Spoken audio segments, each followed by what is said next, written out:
কাজকর্মর অবস্থা খুব একটা ভালো চলছে না। আর দুদিন ধরে বাড়িতে বসে আছি। হঠাৎ আমার একটা বন্ধু আসলো, এসে বলছে, "কি রে ভাই, বেকার বসে আছিস মনে হচ্ছে?" না, হ্যাঁ রে ভাই, কাজকর্ম নেই, বেকারই বসে আছি। বলে, চল সন্ধ্যাবেলা একটা কাজ আছে, করে আসি। কি কাজ রে? বলে, একটা ক্যাটারিং বাড়ি কাজ আছে, একটা ক্যাটারিং করতে হবে। তো আমি বললাম, চল, ভালোই হবে। বেশ কয়েকদিন পর বন্ধু বান্ধবদের সাথে দেখা হবে, একটু কাজও হবে, টাকা পয়সা হবে, আর একটু খাওয়া দাওয়া হবে। বলে গেলাম তার সাথে। খুব ভালো কথা, দু তিনটে ব্যাচ মোটামুটি ভালোভাবেই কাটলো। কাটার পর একটা ব্যাচ শুরু হলো। ভাই, সামনে একটা টুনটুনি মার্কা বৌদি বসে আছে, পুরো গোটা টেবিলটা জুড়ে বসে আছে। তার পাশে একটা রোগা পাতলা ঢেঁড়সের মতন একটা লম্বা লোক আছে, ওটাই মনে হচ্ছে ওনার বড় হবে আর কি। যাই হোক, তো ওনাকে জলের বোতলটা দিয়েছি, জলের বোতলটা উনি খুলতে পারছেন না। বলো, ভাই জলটা একটু খুলে দেবে? ঠিক আছে, দিচ্ছি। জলের বোতলটা খুলে দেবো, ওনাকে দিতে গেলাম, তো ওনার হাত থেকে ফসকে গেছে, জলটা পড়ে গেছে। জলটা পড়ে গেছে, সাইডে ভিজে গেছে, একটুখানি সাইডে ভিজে গেছে। বাপরে বাপ, উনি তো আমাকে পাঁপড় বেলার মতন বেললো। সাইডে একটু ভিজে গেছে বলে জানাদাই বললো, আমি চুপচাপ শুনলাম। ঠিক আছে ভাই, ওনার শাড়ি ভিজে গেছে, উনি বলবে। কিন্তু ভাই, তুমি কে ভাই? দু তিনটে টেবিলের পর একটা লম্বা করে একটা লোক উঠে বললো, ভদ্রলোক জানি না ভাই, তার পাশেও একটা ভদ্রমহিলা বসেছিল, কোনটা কারা বউ বোঝা মুশকিল। সে তো আমাকে ওখান থেকে আরো চমকাচ্ছে। আর দেখে শুনে কাজ করতে পারো না, সাইডে দিলে ভিজিয়ে। যাই ভাই, কি হচ্ছে বুঝতে পারছি না। যাই হোক, সবই ঠিকঠাক চলছে। খাবার দাবার দেওয়া হচ্ছে, নানান রকমের খাবার, অনেক খাবার করেছে, অনেক লোকও বলেছে। কিন্তু কি বলবো ভাই, এই কাজের সম্মান নেই ভাই, একদম সম্মান নেই। যদিও সব পার্টি সমান হয় না, কিছু কিছু পার্টি আছে এরকম করে। ঠিক আছে, দাদা বলে ডাকো, ভাই বলে ডাকো, বন্ধু বলে ডাকো, ঠিক আছে। এই করে কি? নান দাদা, পুরি দাদা, এই করে কি? কোথাও কিছু ফিশ ফিঙ্গার, এদিকে এসো। আরে ভাই, আমাকে কি ফিশ ফিঙ্গারের মতো দেখতে? হ্যাঁ, ফ্রাইড রাইস, পোলাও। ভাই, আমাকে কোন অ্যাঙ্গেল থেকে পোলাওর মতন লাগে? তো বাড়ির মা বাবা শুনলে চমকে যাবে, বলে, ভাই আমার ছেলের নাম আবার পোলাও কবে থেকে হলো? কেন ভাবা যায়? পোলাও, এটা কি নাম একটা? হ্যাঁ, যাই হোক, সবই ঠিকঠাক চলছে। যে যা পাচ্ছে বলে রাখছে, পোলাও, পনির, হ্যাঁ, নান, যে যা পাচ্ছে বলে রাখছে, ঠিক আছে। চুপচাপ কাজ করছি।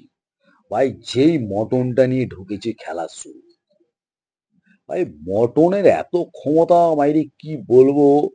মটন নিয়ে ঢুকতে না ঢুকতে, মানে এদের খাসির মাংস দেখার পর যে এত এদের, মানে আমার প্রতি ভক্তি বেড়ে গেল, মানে বলে বোঝাতে পারবো না ভাই। সম্মান চচার করে সম্মান বেড়ে গেল।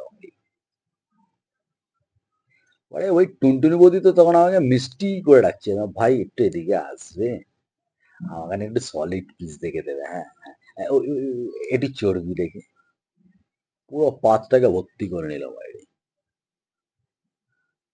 আর ওই যে ওই তিনটে টেবিলে পরে যে একটা লম্বা করে ভদ্রলোক আমাকে চমকাচ্ছিল, সে আমাকে ডেকে বলছে, ভাই কিছু মনে করো না, হ্যাঁ হ্যাঁ, এই তো তোমার বৌদিকেও দু পিস দাও।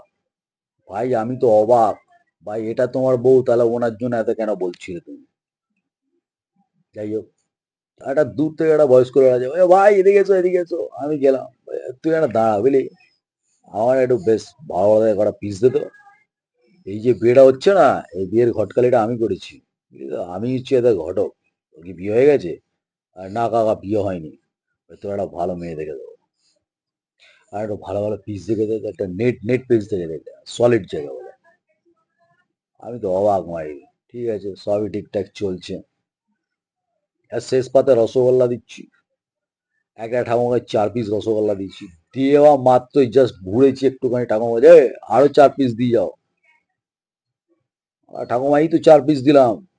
বলে, তুই কি তোর বাপের ঘর থেকে দিচ্ছিস নাকি?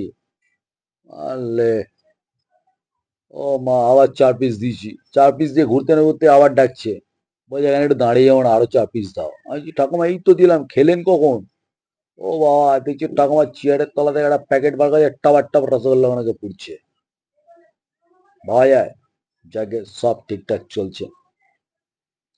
খাওয়া দাওয়া প্রায় শেষ পর্যায়ে, লাস্ট ব্যাচ। আমরা 10 জন মতন ছিলাম বন্ধু বান্ধবরা যারা ক্যাটারিং করছিলাম।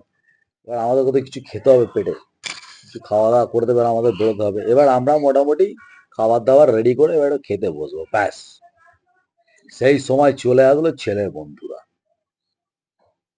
এক পাল ছেলের বন্ধুরা চলে আসলো, পুরো খেয়ে একদম পুরো টাল্লি হয়ে রয়েছে। মাইরে কি বলবো, নিজেরাই টেবিল ফেবিল সব, মানে কি বলবো, টেবিল সব গোছানো হয়ে গেছিল, সব টেবিল ফেবিল নিজেরাই পেতে ফেললো, একদম নিজেরাই খাবার দাবার নিয়ে নিচ্ছে। ভাই আমাদেরকে তো কিছু করতেই দিচ্ছে না, ভগবান জানে তাদের কি মতি গতি চলছে।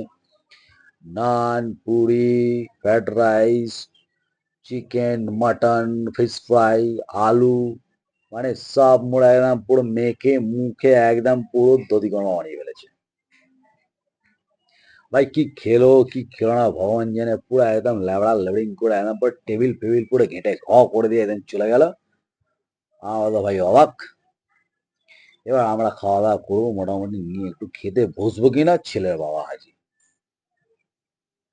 ওই খাসির মাংস শুনলাম বেঁচে গেছে, ওটা না একটু সাইড করে রেখে দেবে, হ্যাঁ কালকে খাওয়া হবে। ভাবুন, এই এত আশা করে যে গেলাম 2 পিস খাসির মাংস খাবো, সে আর খাওয়া হলো না। যাই হোক, এই চলছে।